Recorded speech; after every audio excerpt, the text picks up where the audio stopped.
Welcome back to another technical deep dive here in the debug zone.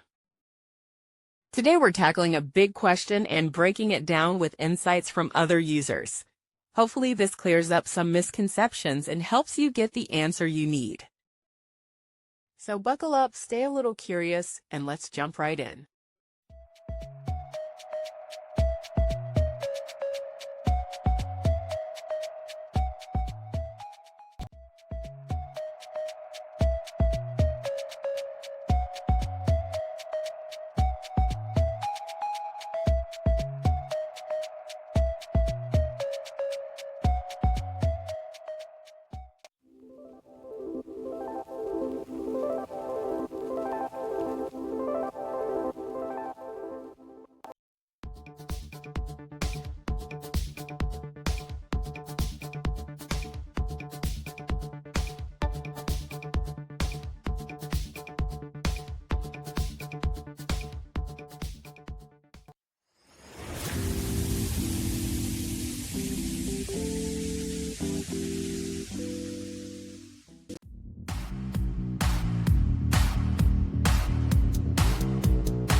And that's a wrap.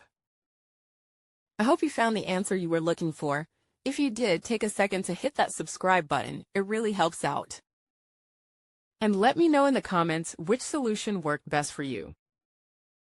See you next time in the debug zone.